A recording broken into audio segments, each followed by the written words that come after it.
Real stories of werewolves, of Dogman from history, from your emails, illustrated and animated with the democratizing magic of machine learning AI. Welcome to Scary Stories.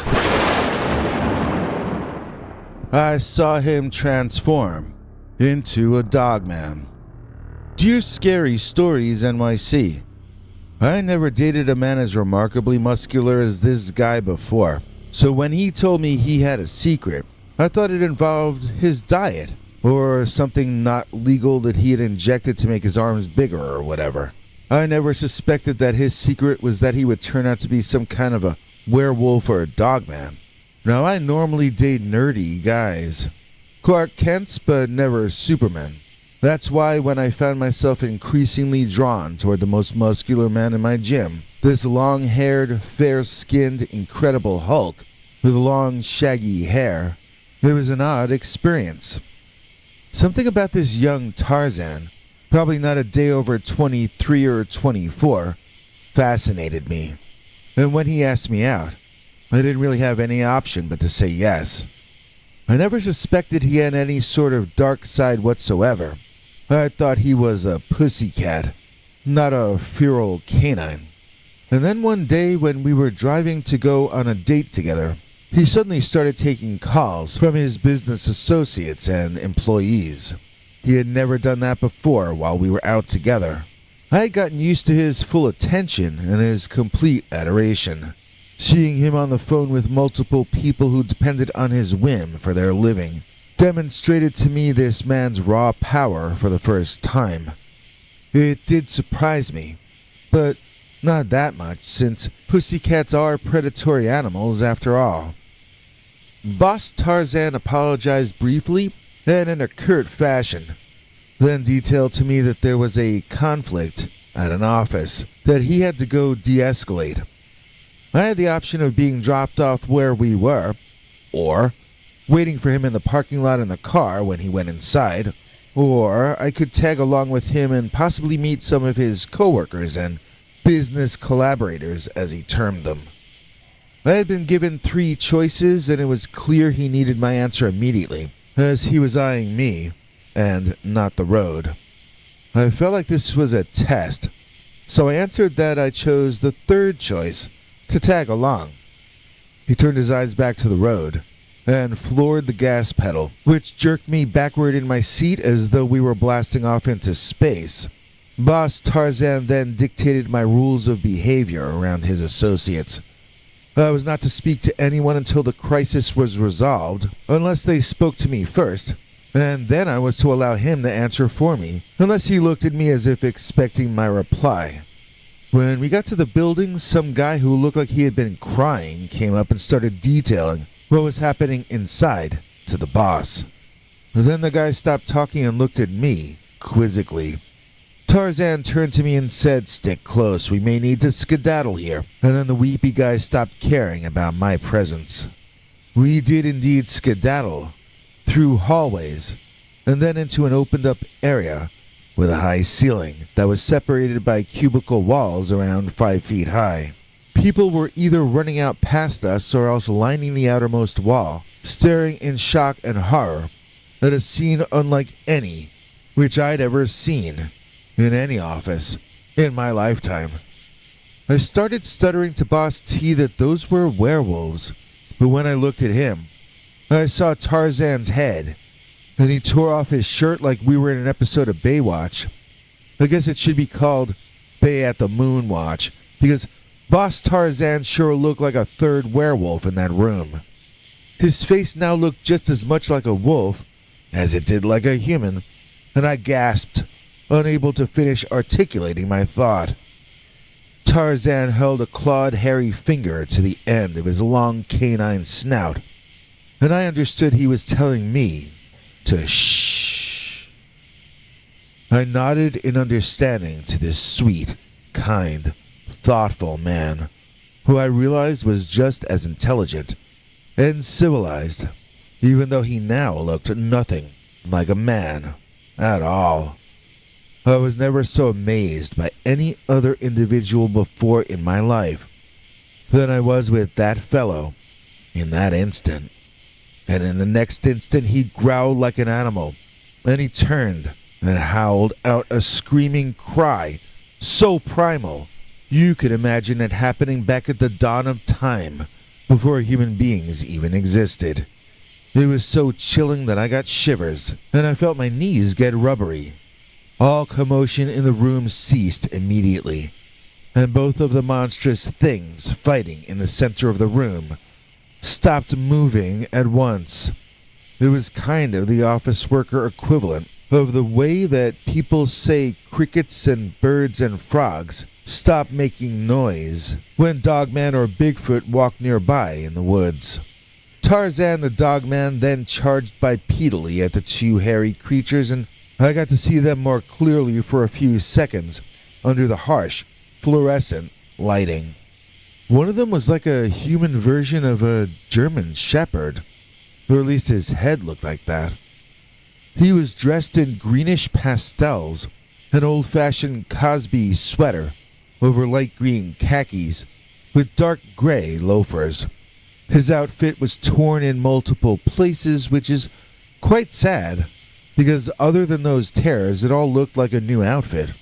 His opponent had a head like a short-snouted pug, and seemed to be much older than the other. His suit was ragged all over, but it had no recent-looking tears in it at all. He was the far larger of the two monster-faced office workers. There were papers all around on the floor, and furniture overturned in such a way that it almost looked like an atom bomb had gone off in the epicenter of the battling.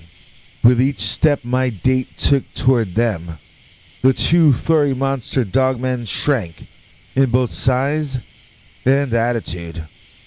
By the time Tarzan stood in front of them, bellowing a sound that contained no words, but plenty of meaning, both figures were fully transformed back into human men.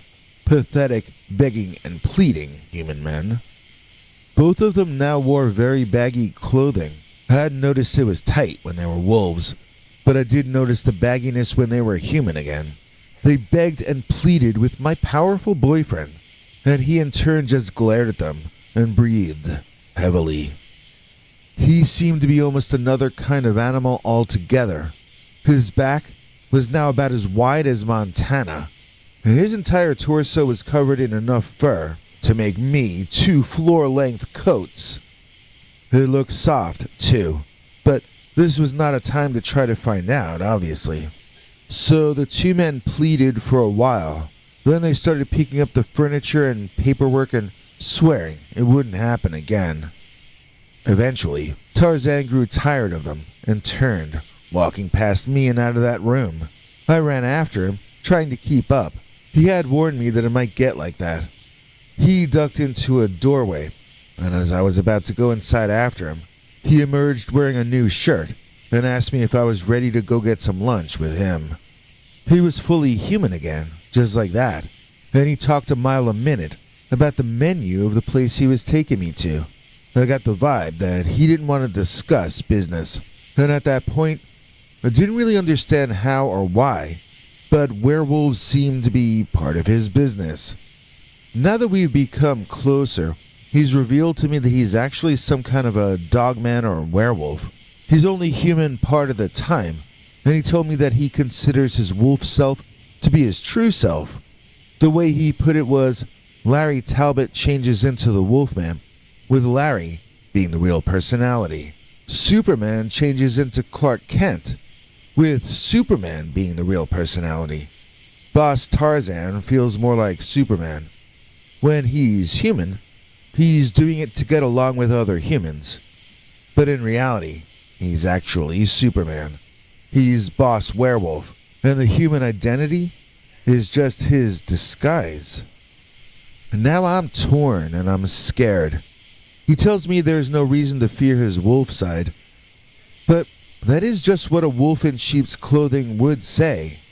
My life would become really complicated if I were to continue seeing him.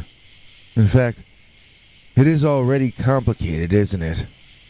When I first saw him working out across the gym, I read him as an innocent person for some reason. I don't see him that way anymore, but he still has that innocent look about him, and I'm still just as drawn to him as I ever was. It's a purely physical attraction, I keep telling myself, and yet it feels like so much more than that. I don't want to break up with him, but everyone I ask for advice about this tells me to leave him as quickly and politely as I can. I'm worried that it might already be too late for that, though. I don't just know about his secret. He also revealed information to me about some relatively famous people who are afflicted in a similar way to this handsome young man. And obviously a great number of the workers at his company are as well. The other thing is, I feel like he wants me to become like him. I mean, I think he wants me to become a werewolf as well.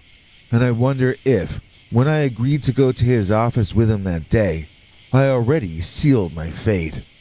I wonder if every person I saw in that office was also one of the walking wolves. Boss T took me to a cabin in the woods last weekend, and it was the greatest weekend of my entire life. We got silly on champagne by the fire, and I finally got to ask him some questions about the werewolf and the transformations back and forth.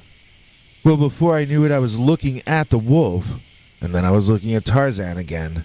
It was very confusing how fast he could change from one to the other. It made my eyes and my brain tickle. I couldn't understand what I was seeing. I asked him if he could make it happen slower, and he laughed and said something about how it always happens at the same length of time, and that it's up to the perceptual abilities of the perceiver how long the transformation appears to take. I told him that's a load of horse hockey, and then I demanded that he do it again, but slower. Well, he said it hurt to do it slower, and I asked, which is it? That it's up to the perceiver, or that it hurts to do it slower? He said it used to hurt to do it faster, and now it hurts to do it slower. But then he did it anyway.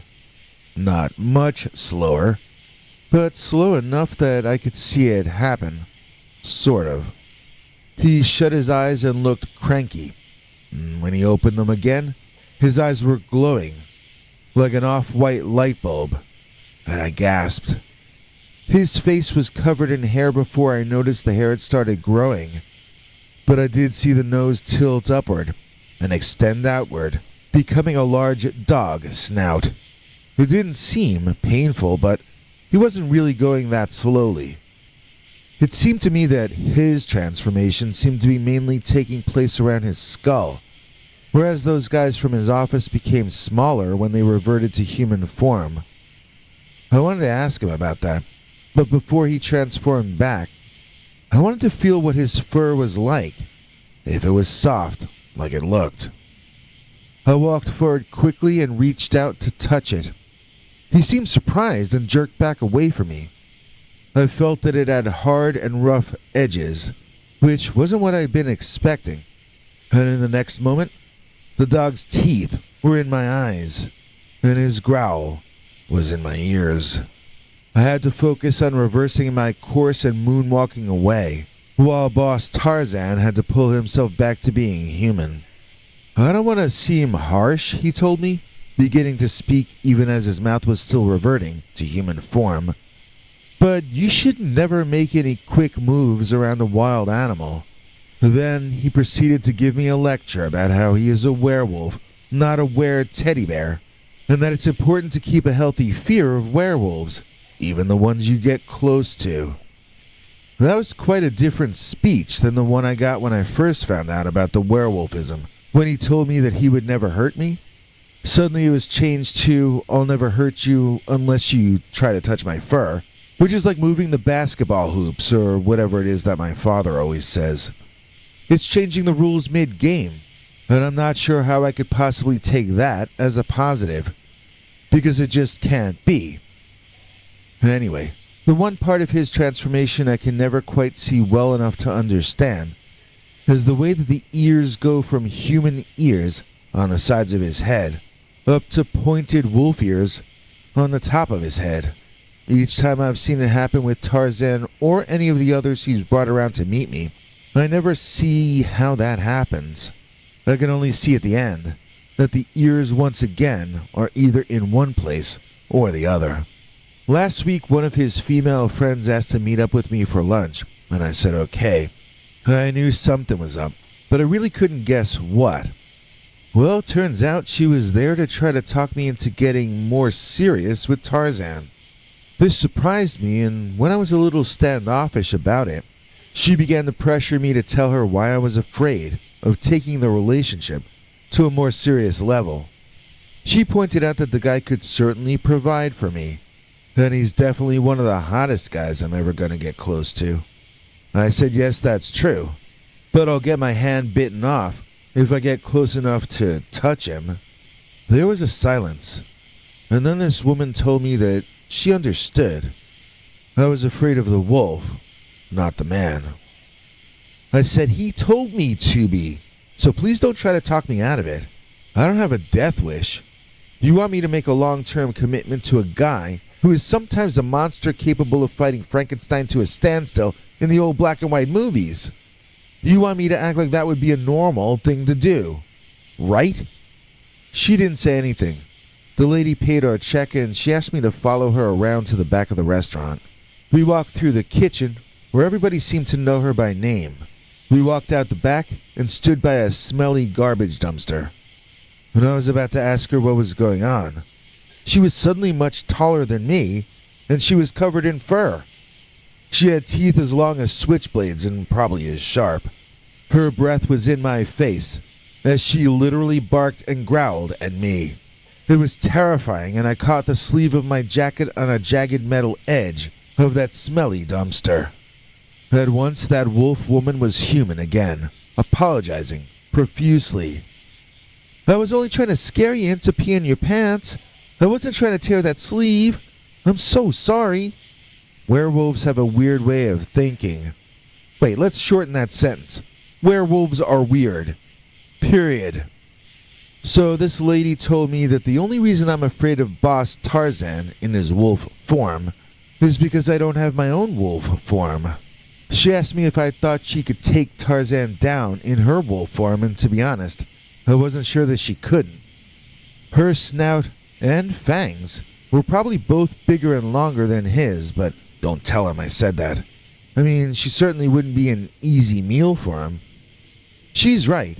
He would be less likely to go after me if I were feral like him, but we're talking about me ceasing to be human here. This is not something to take lightly.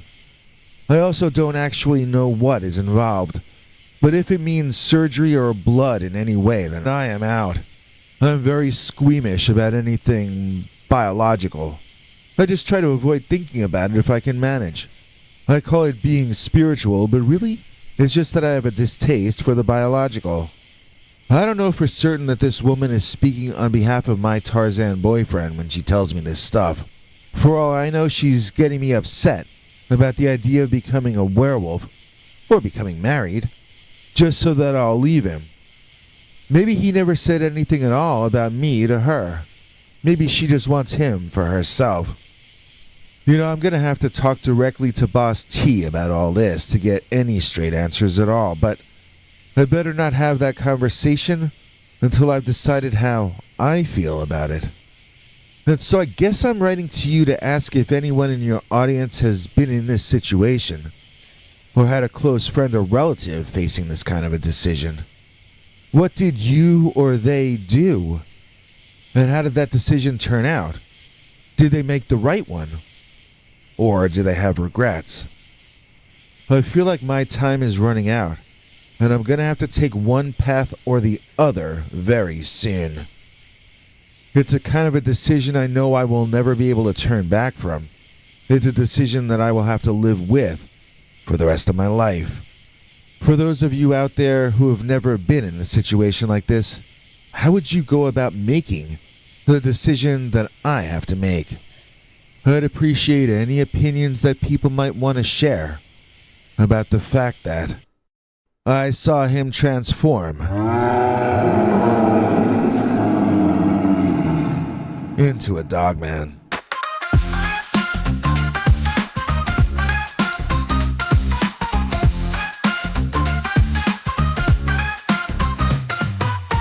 Performers over, face of fear. It's that hoodie time of year. And you know times are never dull when you got the hoodie with the scary skull. Scary skull. Scary skull. Scary skull. Hoodie, hoodie, skull. Hoodie, skull. Scary skull. Pull over hoodie. Wear it till spring, it's a goodie. You can buy it without a prescription. Just follow the link in this video's description.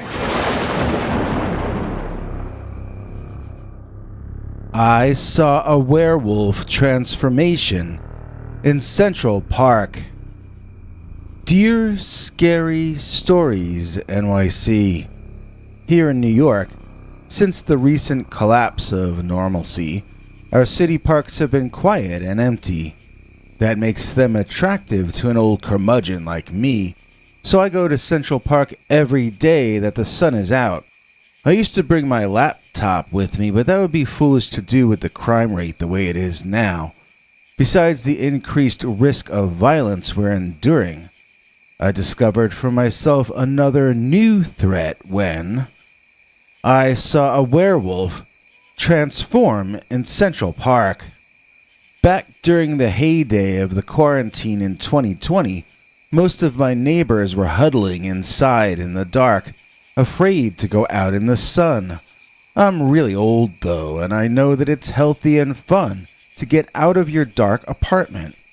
I'm originally from California, and to me there's nothing better than to breathe real air, soak in real sunlight, and real vitamin D.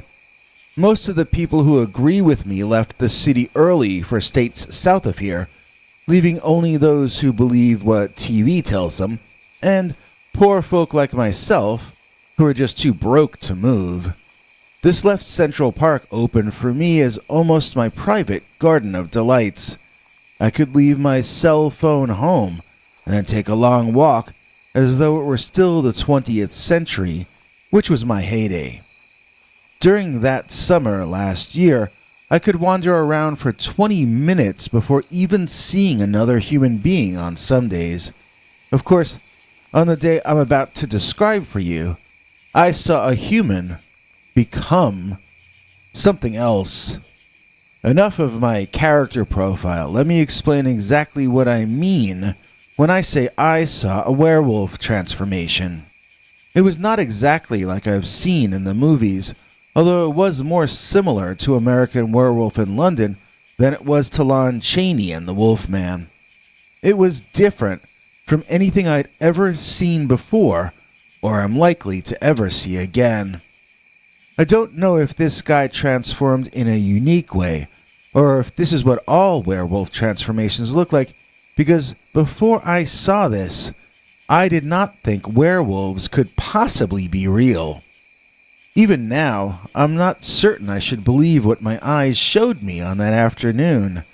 That's another thing. This happened in broad daylight, not in darkness, and not under the full moon. Well, maybe it was the full moon. I don't really pay attention to stuff like that. I'm not into astrology or anything. I've always been mainly science-based. That's why I still don't know if what I saw was legitimate or not. Maybe I was having a stroke, and this was a vision of some sort. Maybe someone was playing an elaborate prank on me. Maybe it was a stage magician practicing his new trick out in the park. I'm just going to tell you what I witnessed, and you are free to have your own opinion about it. You don't get to have your own opinion too often any longer, so you should appreciate this. It was a very warm day in the summer of 2020. I was walking from the west side where I live over to the east side. I was following no particular path, and I had no goals in mind other than to stretch my legs and enjoy the vitamin D. I think I had chosen to walk eastward just because I hadn't done so in so long. As I said before, there were very few people out, and it was like the entire park existed only for me. It was in this kind of a mental state that I was jarred awake as I saw a man who seemed to be in some kind of an emergency medical situation. It looked like a young guy, like a surfer dude type with baggy shorts and a dark wife beater on. His head was shaved bald, though, so maybe he was older than I thought. In either case, he was buff and built, but not like a bodybuilder. You know, a surfer dude, that's the impression he gave. He seemed to be choking on something, however, and I quickened my step to reach him, wondering if I could remember how to do the Heimlich maneuver. The guy had dropped to his knees at the entrance to the Gapstow Bridge and had his hands at his throat at first. Then he began violently gyrating all over, shaking back and forth in a strange way, and I grew more and more confused about what exactly I was witnessing.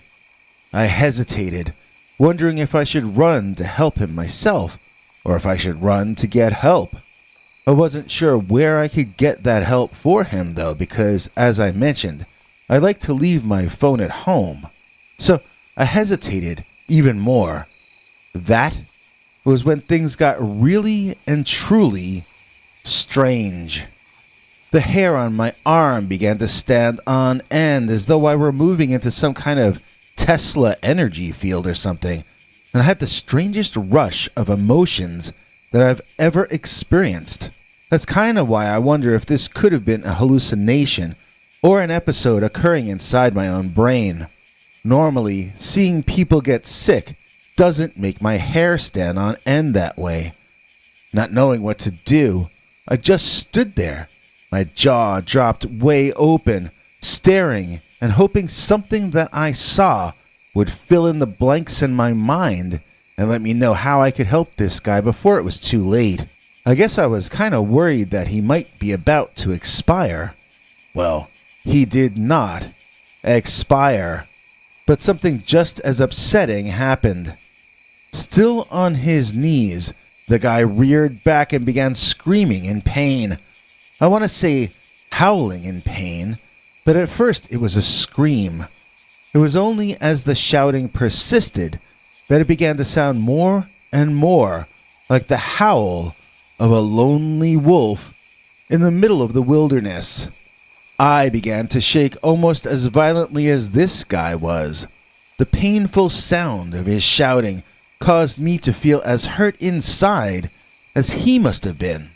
I couldn't help but empathize with his situation, in spite of the fact that I didn't even know what was happening. And then his mouth crunched out into a long snout, and his teeth grew and sharpened. His ears stretched out and became pointed like Spock ears. Then they grew hair, and they moved up his skull. My legs gave out on me, and I landed on my old man's butt. Lucky I didn't throw out my hip. From that point forward, this fellow had a captive audience as I was moving into something like a state of shock. I couldn't stand. I couldn't walk. I couldn't speak. I could just sit there and observe. His chest expanded, making more crunching noises, and the fellow's shirt tore into shreds. The bottoms of his baggy shorts grew tight around his massively growing legs, and they tore as well. I didn't notice hair growing or his skin tone graying out, but afterward I noticed that it had happened.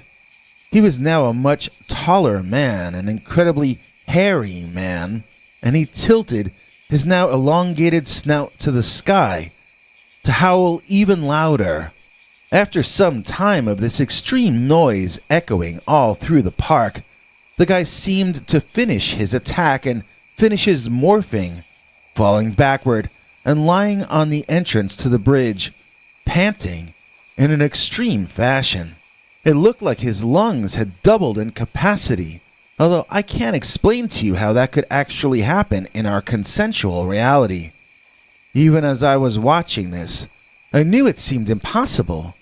I also knew I was not in bed dreaming, so I wondered if I might be suffering from heat stroke, or if I had somehow broken my brain. Watching him lying on his back, recovering from this experience, I began to attempt to move and stretch my own legs. I wanted to get out of there. As bad as that sounds, I wanted to leave this guy to figure out his own problems, and I wanted to move myself elsewhere. Before I could even begin to attempt to stand, however, the man sat up abruptly, and I could see it was no longer a man at all. It was some kind of animal wearing the tattered remnants of the surfer dude's clothing. This big, brutish creature had a look on its face of serious, savage hunger.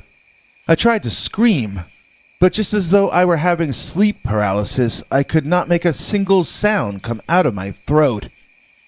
I know I was not experiencing sleep paralysis because I was sitting up and had just been stretching one of my legs. In other words, I was not paralyzed, but my vocal cords seemed as though they were. I was looking at this former human being, its now incredibly long tongue hanging out of its mouth, desperately panting. Its yellow-orange eyes looked as stunned as I felt inside. The transformation had exhausted and surprised the creature as much as watching it had affected me.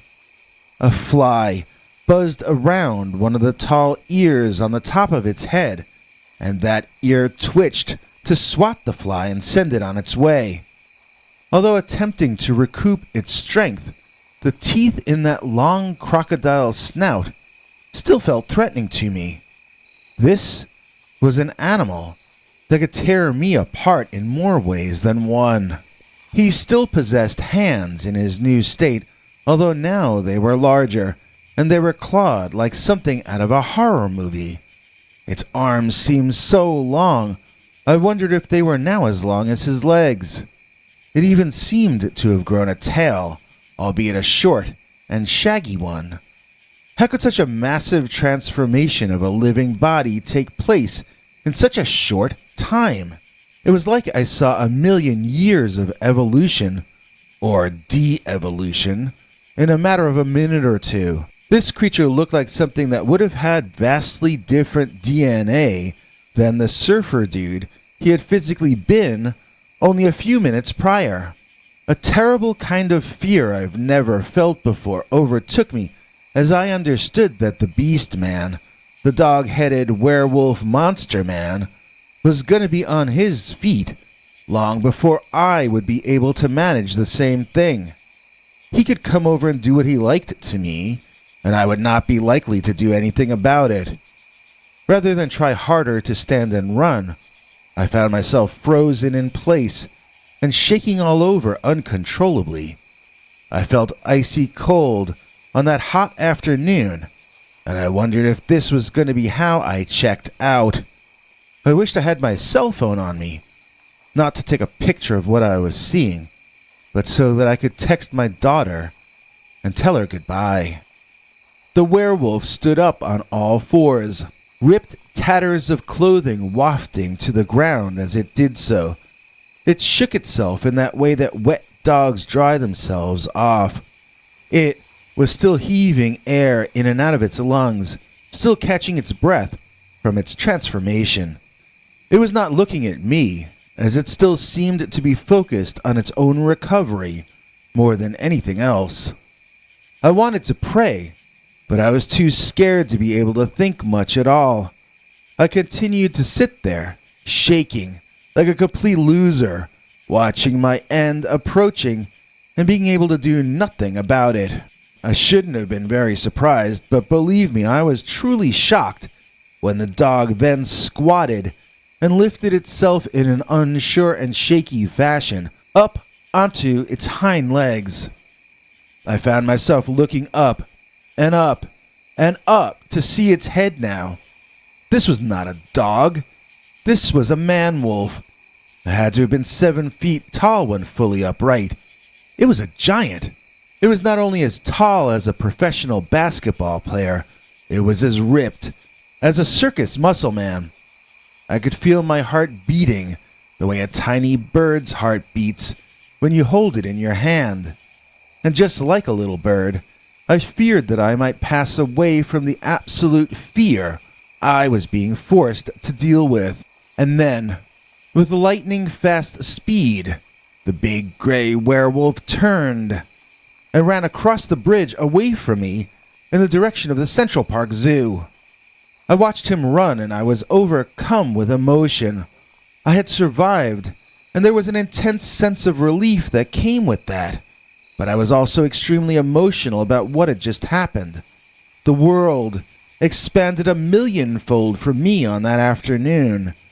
Things that were impossible for my whole life were now very real and very tangible. Whether what I saw was a vision or a hard and cold reality, in either case, I was no longer living in the same world. I was no longer the same person either. I had changed. The world had changed. Nothing would ever be the same. By the time I made it back home, I called my daughter just to talk, but found it almost impossible to communicate at all. I just kept weeping. It was so beautiful to be able to hear her voice again. I hadn't planned on telling her about the werewolf, but she eventually got it out of me. I admitted, I thought it was real, but it also might have been a sign that I was losing my mind. She wanted to come and stay with me in the city, but they had some kind of 2-week quarantine before they would let people in at that stage of the game. I forget the details. She and I set up daily Zoom meetings instead. And all the time since then, I've never had another episode like this one, and I've come to think of what happened as being an actual occurrence. I've even created theories about who the guy was and why he was there. He couldn't have been a tourist, no matter about his surfer dude appearance, because there was no tourism at that time. He must have been someone who either couldn't afford to leave when all the rich people did, or else he must have been tied up here by business or maybe family reasons. I don't think he was originally a New Yorker, as his clothing was just not very East Coast. My daughter, who was worried about my sanity at first, eventually came to grow her own theories about the werewolf dude. In her reasoning, he was like the David Banner character from the old Hulk TV show. In her mind, he had been wandering from town to town all over the United States, probably since long before the quarantines began. Since he would most likely be traveling off-road, it would be easier for him to travel from state to state without any authorities noticing at all. He wouldn't be driving in on the highways. He would be wandering in through woods and uninhabited areas. I wondered, if that were the case, why he had no backpack on, no supplies with him. My daughter surmised that he had probably lost or destroyed his backpack long ago, and that he lived hand to mouth. But how could he eat without any money, I asked her. How does any wolf find its meals? She asked back. That gave me a real shudder, as I wondered if I had, in fact, had a narrow escape from something far worse.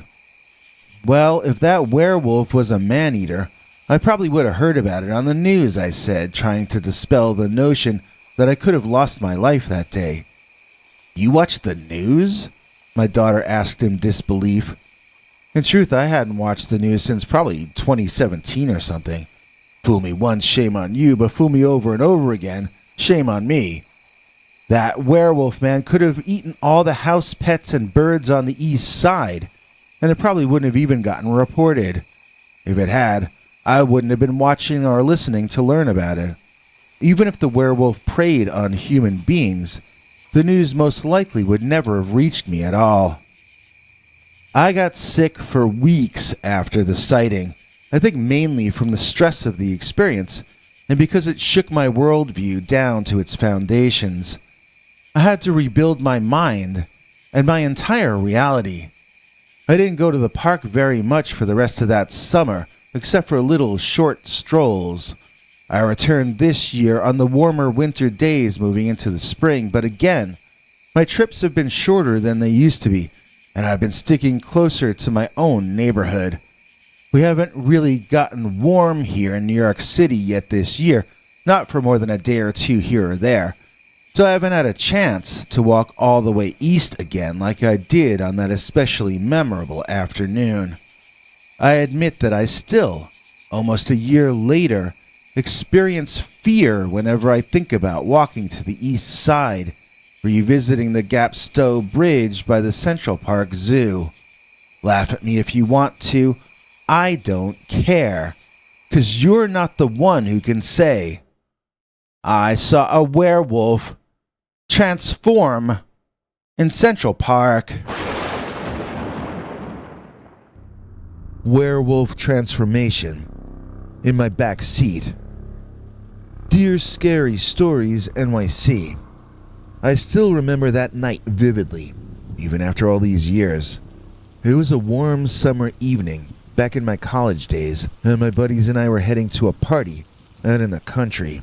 I was behind the wheel with cases of beer in the passenger seat, and 3 of my closest friends crammed into the back seat.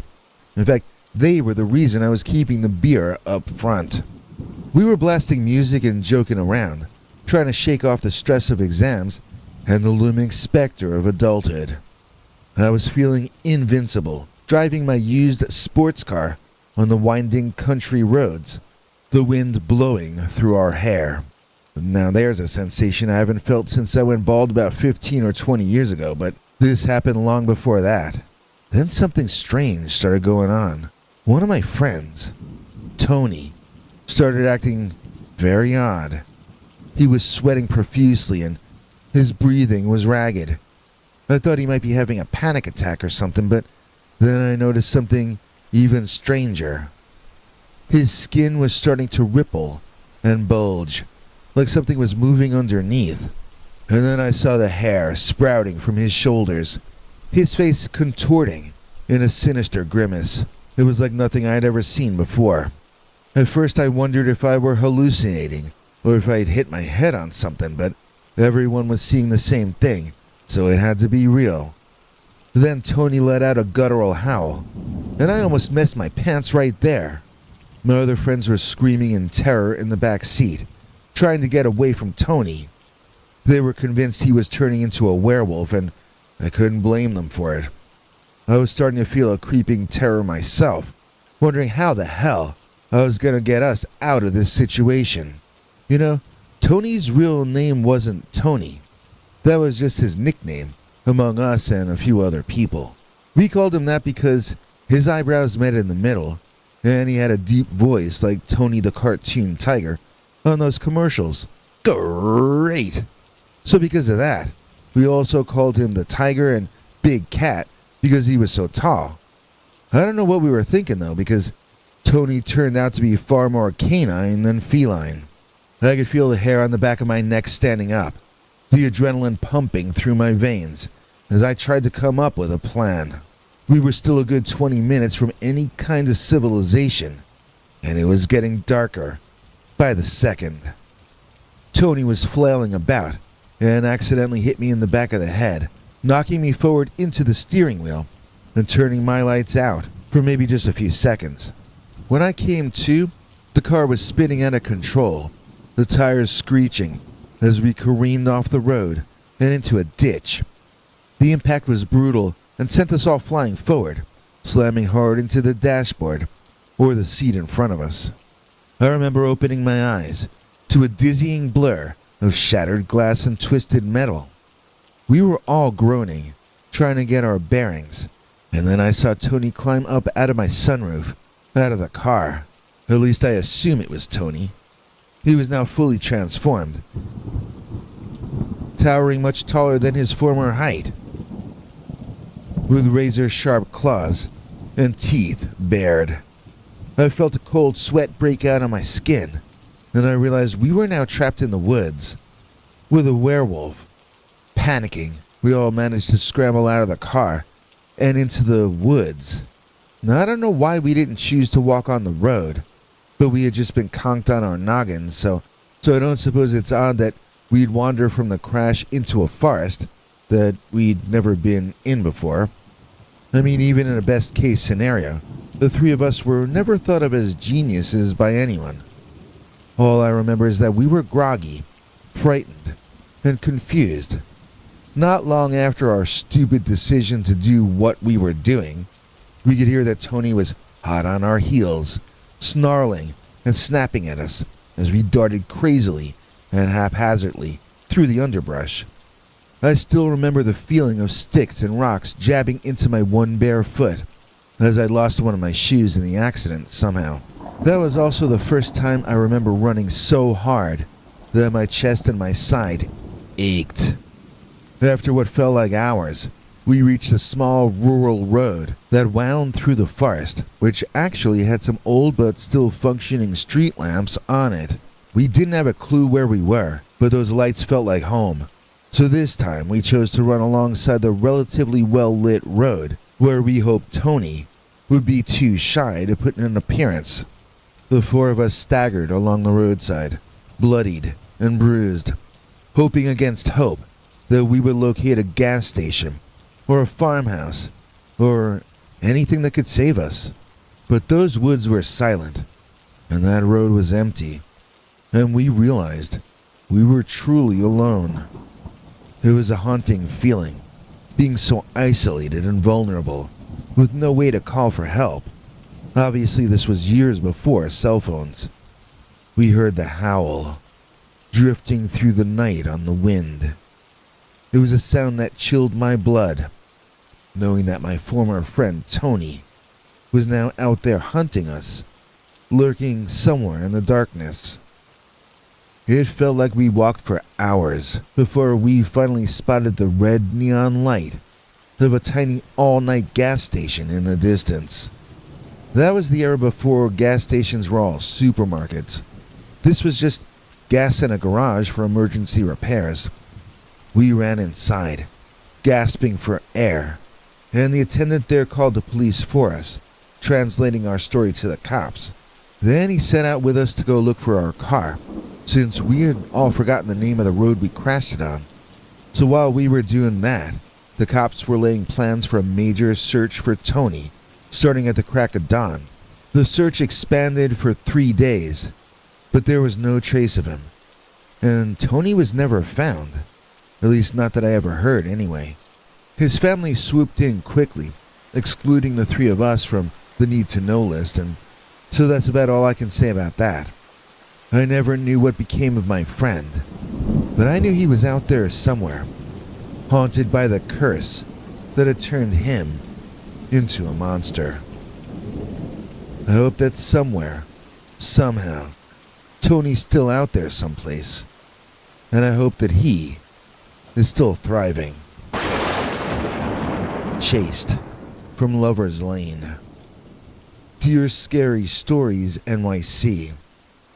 I sit in my rocking chair, the cool breeze of the autumn evening blowing in through the open window. My mind drifts back to when I was 19 years old, full of life and reckless adventure.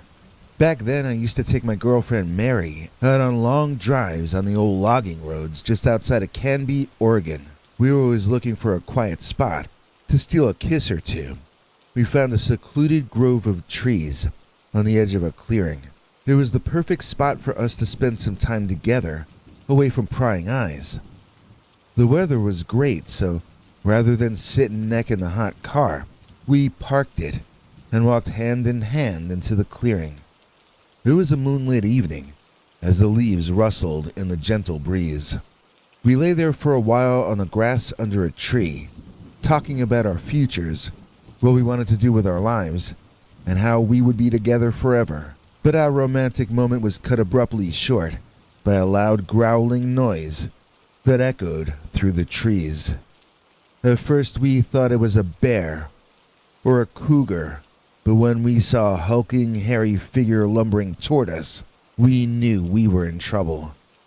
I thought it was a Sasquatch, one of the legendary creatures that roam the forests of the Pacific Northwest. But this one had a face more like a dog or a wolf.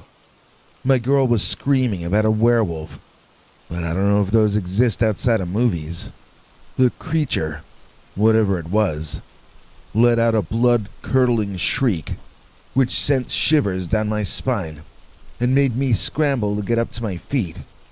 Mary was already up, pulling at my arm and urging me to run. We took off like a shot.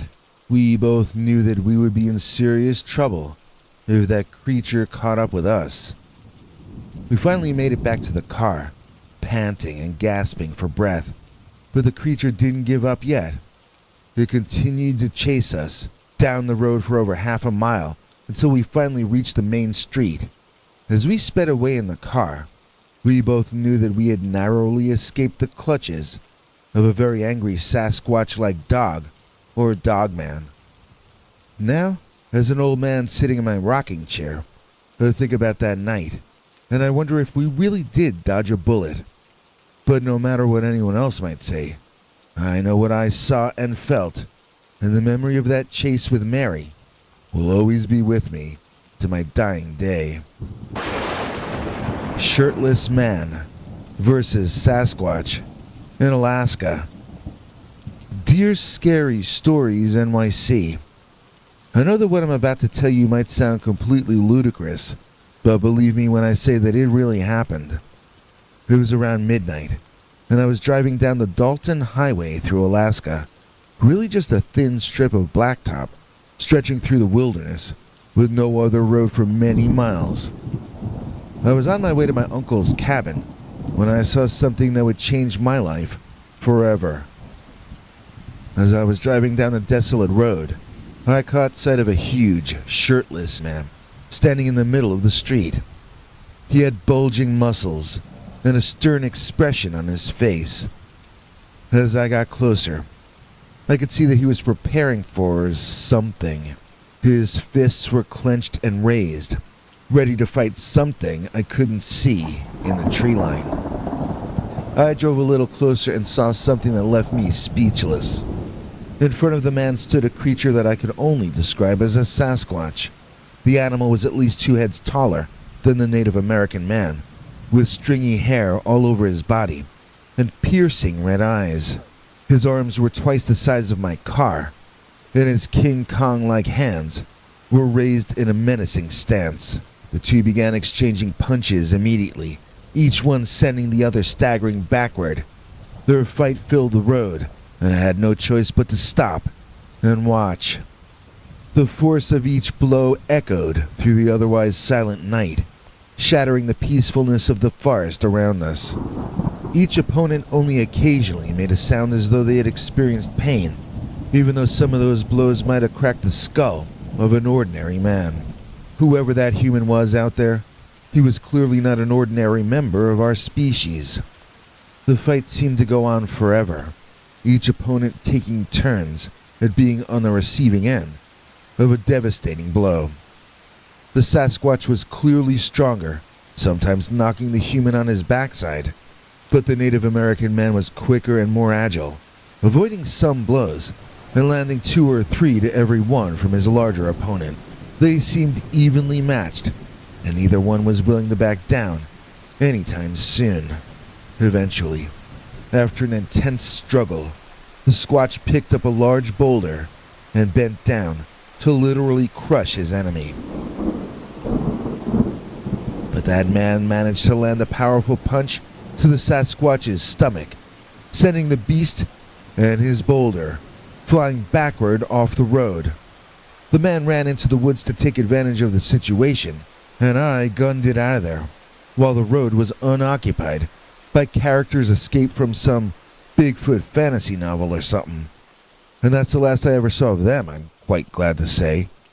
Of course, when I reached my destination and told my uncle this story, he was like, "Oh yeah, that's Sam.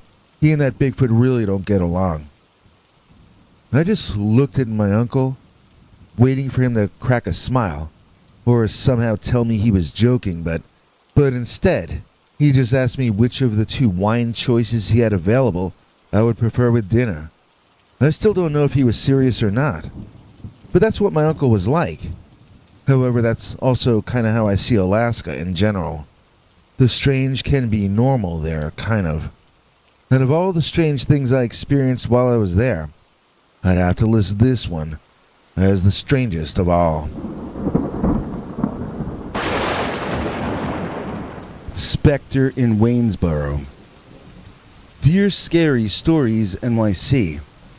It was a stormy night on Old Forge Road in Waynesboro, Pennsylvania, and I was the only car in sight.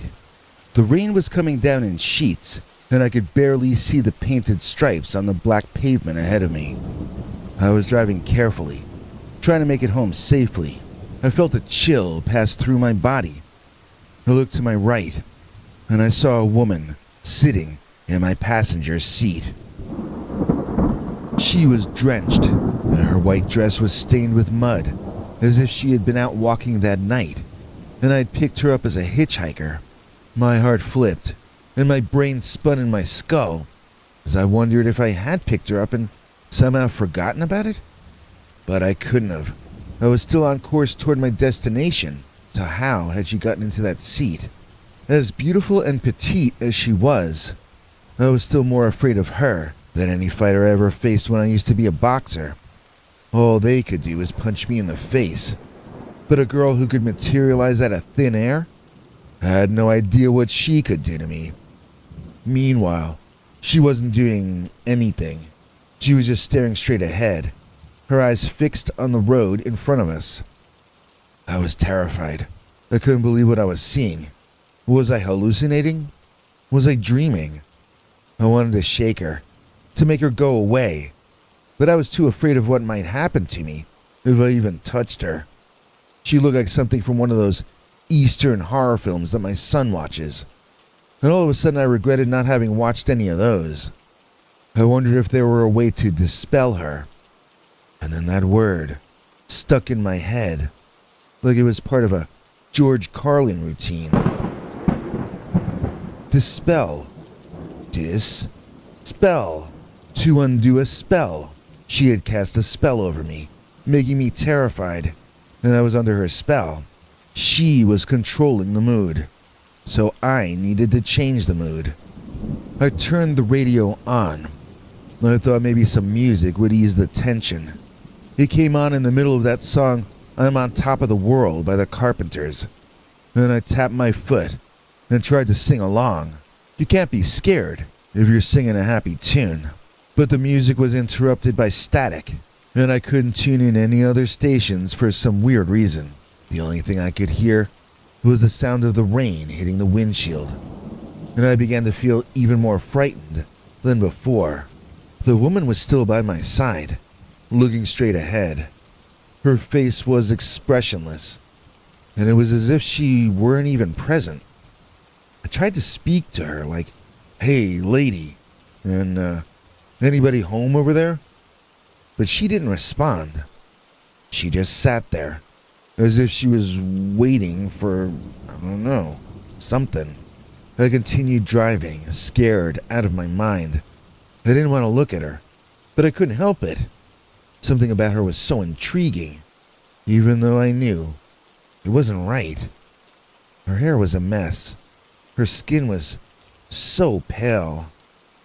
Suddenly, and this happened really fast as I was looking, she sort of folded up, like paper, and was sucked out of the car window, up and behind us, by a gust of wind or something. Now this happened in much less time than it took for me to describe it, believe me. I lost control of the car momentarily in shock, and I inhaled so hard that I choked myself. So I was careening left and right on the road, coughing violently, and I tried to hit the brake, but somehow hit the gas, prolonging my torment and almost getting myself killed. The car finally came to a halt diagonally across the road. I caught my breath and drove off to the side to give my heart a chance to reboot itself. I just sat there, panting and wheezing, trying to make sense out of what just happened. I couldn't believe it. I didn't know what to do. So I just drove home, still shaking. I tried to forget about the woman in my passenger seat, but I couldn't. It was a ghostly encounter that I will never forget. Thanks, Biggie. And thanks to all of you for watching this far. If you liked it, please click like. If you'd like to see more of our work, please subscribe. And also click that bell icon if you'd like to be notified when we put out a new episode. To become an executive producer, you can donate to us through the thanks button under each of our videos, or through our paypal.me/PeterBernard209 page. To receive cool perks like secret uncensored Dogman episodes far too wild to ever run on this channel, you can become a YouTube channel member by clicking the join button, or join our PayPal subscribers club at peterbernard.com. Joining either at the $3 a month level or above gets you access to our over 25 hours of secret uncensored Dogman stories available nowhere else. Do you have a scary story about Dogman or some other kind of high strangeness that happened to you? Let us know by emailing us at scarystoriesnyc@gmail.com or by leaving us a voicemail message at 804-LA-SCARY. You may need to call back on that one. It cuts off after, I think, 3 minutes. And if you don't want to do any of that stuff, thank you for simply watching to the end. Good night, and have a scary tomorrow.